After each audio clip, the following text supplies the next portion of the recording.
Ever since I was young, my parents taught me to cherish my belongings. Cherishing what you have not only makes it last longer, but also fosters a sense of attachment. Looking back, I realized that what they were really teaching me was to value this mindset and sensitivity. Because I held on to that sentiment, I'm happy now. My name is Michael, and after graduating from college, I joined a major real estate company in my hometown. I was assigned to the sales department, but being in a regional branch meant I had to do various tasks beyond sales, such as property management, guiding tours, and negotiations. Despite the busy days, I managed because of my girlfriend, Laura, whom I've been dating since college. We've been together for almost 4 years, planning to marry once my job stabilized. Michael, can you take care of this too? Isn't this your task?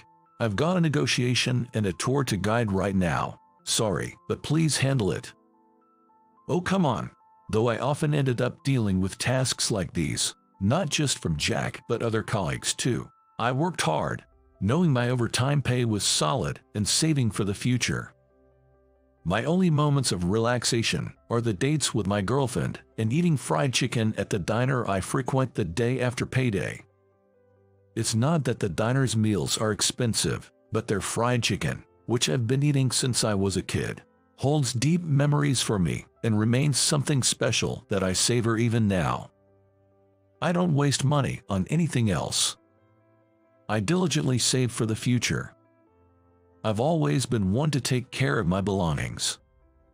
I still wear clothes I bought in college and keep furniture clean and well maintained.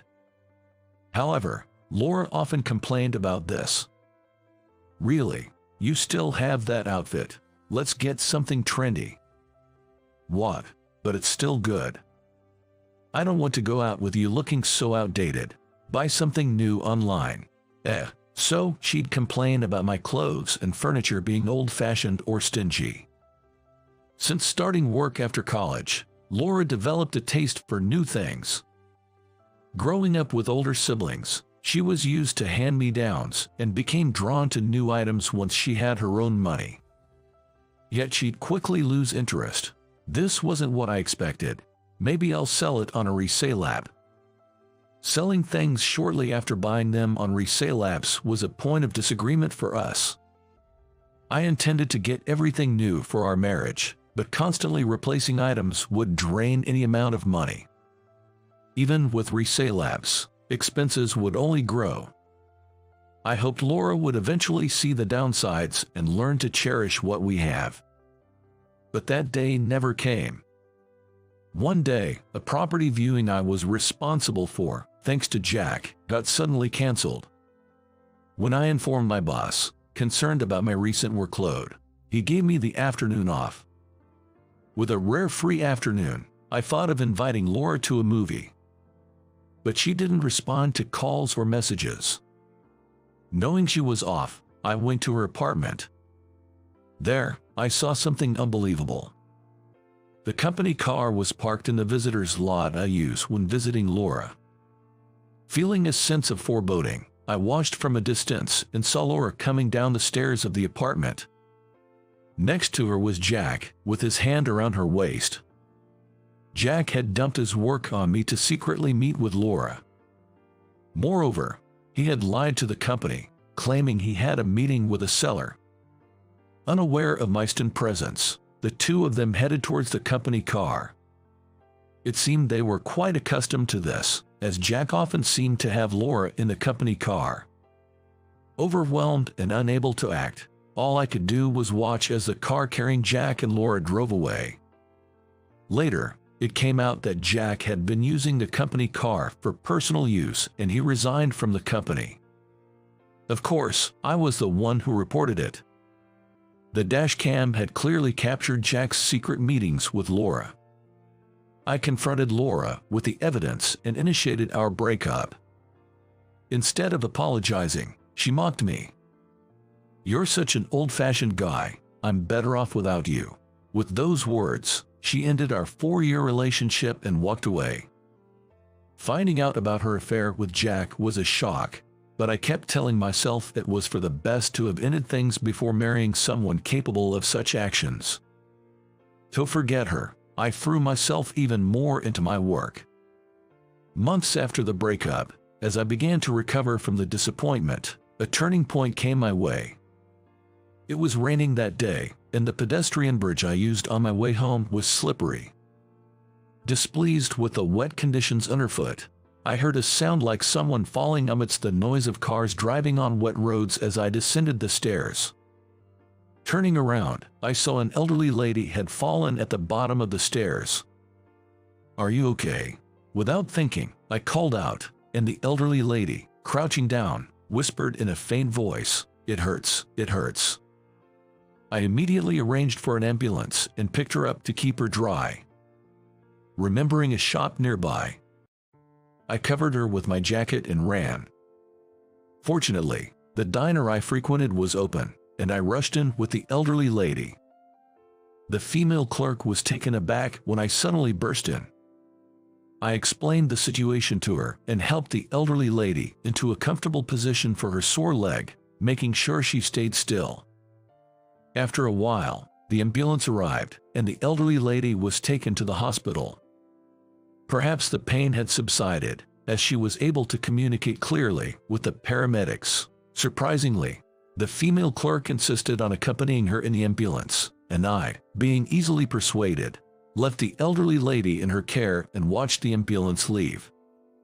It might have been fortunate that I handed my business card to the elderly lady when asked for my name just before she and a clerk got into the ambulance. A few days later, the elderly lady visited the branch where I work. When I instinctively stood up, she laughed amusingly and sat down at the desk I was managing. It turned out her injury was minor, just a light bruise on her leg. According to the paramedics, my actions in immediately moving her indoors to a dry place and keeping her still prevented the injury from worsening. After a round of thanks and polite exchanges, the elderly lady expressed her desire to be shown around some apartments. I promptly introduced her to suitable listings and arranged for a viewing. The apartments were senior-friendly, with elevators and barrier-free access in all rooms. When I mentioned that hospitals and supermarkets were nearby, the elderly lady nodded in satisfaction and said she would like to sign a contract later. A few days later, the elderly lady returned to the store, but this time she was not alone. The woman by her side was beautiful and seemed somewhat hesitant and troubled. The elderly lady said, "This time, I'd like to show my granddaughter the apartments." It turned out the elderly lady wanted to buy an apartment for her granddaughter. The elderly lady appeared to be wealthy and had initially visited me for this purpose. Misunderstanding that she was the buyer, I had shown her properties suited for the elderly. When I hurriedly apologized, she smiled and said, "I couldn't bring myself to interrupt you when I saw how hard you were trying to find the right property for me." While we were having this exchange, I tried to find properties that met her requirements, but the granddaughter, the key person in question, was too reserved to make a decision. Since the conversation wasn't progressing, they decided to come back another day and left. As the granddaughter greeted us politely, I didn't think much of it and simply saw them off. On the weekend following payday, my first day off, I headed to my favorite diner, looking forward to my usual treat. In the early afternoon, when the diner was quieter, I took my usual seat by the window, ready to order the fried chicken set I always enjoyed. I was startled when I saw the female clerk who came out from the back. It was the same woman who had visited with the grandmother the other day. "Nice to meet you, actually. We've met before, haven't we? I'm Emily. Thank you for your help the other day." As she smiled warmly at me, I was too surprised to say anything, and then Emily began to explain the situation. This diner was run by her late grandfather. It seems her grandfather passed away at a young age, and her grandmother managed the diner while raising her daughter by herself. Perhaps due to her efforts, the diner became successful, and the stocks they invested in also paid off. Now of a certain age, The grandmother has retired. She is currently a wealthy investor, actively trading stocks. The diner is now managed by Emily's mother, the grandmother's daughter, and the clerk who had accompanied the injured grandmother in the ambulance that day was Emily's mother. So, what about you? I'm mainly in charge of cooking in the kitchen, making my grandmother's signature fried chicken and other dishes. Both she and her mother knew me well. I have been a regular customer since childhood, visiting at least once a month during high school, college, and even after becoming a working adult. Not to mention that helping her grandmother was the decisive factor. That's why she greeted me politely in the restaurant. Given the presence of other customers, I was invited to the break room during their 3 p.m. break time, where both she and her mother expressed their gratitude again. It seems her mother was too panicked at the time of the incident and only realized my involvement after her grandmother's condition stabilized. While the three of us were talking, Emily's mother dropped a bombshell, revealing that I was the inspiration behind Emily's decision to start making fried chicken. Back in high school, when Emily was still in junior high, she admired how I enjoyed their fried chicken, which motivated her to want to make fried chicken that could bring such joy to others. Beside her fast-talking mother, Emily was desperately trying to change the subject, her face turning bright red, which was quite memorable. Emily shared that her dream was to one day launch her own fried chicken food truck. She spoke shyly about wanting to perfect her grandfather's fried chicken recipe and share it with people everywhere, and there was something radiant about her as she said this. Working in the diner's kitchen was part of her training for that dream. There's actually another reason I called you here. With that, Emily headed to the kitchen and returned with a tray. On top of that, there was the fried chicken set I always ordered, but the colors seemed a bit different. Instead of pepper, the accompanying sauce was tartar sauce. I made a new version. Would you mind giving me your feedback? I was thrilled to try the fried chicken set. The seasoning was similar to what I usually had, but the coarse ground pepper gave it a stimulating flavor. It paired wonderfully with the tartar sauce. When I shared my thoughts on the taste, Emily earnestly took notes in her notebook. After I finished the set, Emily asked if I would be willing to taste test again, and I happily agreed. Grateful for my help, they insisted on not charging me, and I left the diner that day. Seeing Emily's determination to pursue her dream warmed my heart, but on my way back, I encountered someone I wished I hadn't. I saw Laura walking with a tough-looking man. And it wasn't Jack. He had a dangerous aura, clearly different from the average person. Laura, arm in arm with this man, seemed like a completely different person. According to a mutual college friend, Laura had been frequenting clubs and hanging out with shady people, apparently cheating all along. Even while she was with me. When they heard we had broken up, they couldn't wait to spill everything, almost in disbelief. I felt a profound sense of relief that I hadn't ended up marrying such a person. Emily and I, sharing a love for fried chicken, hit it off well. Instead of just before payday, I started visiting the diner on days off and before holidays. When I visited on a day off, it was almost as if they were waiting to take me to the back for a tasting session of new fried chicken recipes. As we exchanged various opinions, I found myself drawn to Emily's personality. One day, her grandmother came to my workplace asking to be shown some real estate catalogs for apartments. I immediately arranged it and drove her in a company car to the desired apartment complex. The apartment was newly built with excellent security, and it was reasonably priced. After the viewing, as we returned to the car, I asked her, "What did you think? It's a new apartment, so it must have been nice, right? Perfect for Emily," I thought. I had chosen this apartment assuming the grandmother intended to buy it for Emily. I also hoped Emily would live somewhere with good security, but the grandmother's response took me by surprise. "Yes, it would be perfect for you and Emily to live in," she said, I burst out laughing. Later, I learned that Emily had had a crush on me since high school. Both her grandmother and mother were aware but had only supported her silently until now. However, my act of helping the grandmother confirmed my good character, and with her taking a liking to me, they began to actively set the stage. I wasn't entirely opposed to the idea, and spending time with her felt meaningful. However, this meant I had something important to tell her grandmother. "Grandma, I'm afraid I can't sell this apartment to you." "Oh, what is that?" "Because I'm dating Emily and plan to buy this apartment myself in the future." When I said that earnestly, the grandmother laughed and replied, "I knew you would say something like that if it was you." That night, I rushed to the diner and confessed my feelings to Emily, who was busy preparing a test batch of fried chicken in the kitchen. After 2 years of dating, I proposed to her. Of course, it was in the very apartment I had promised her grandmother.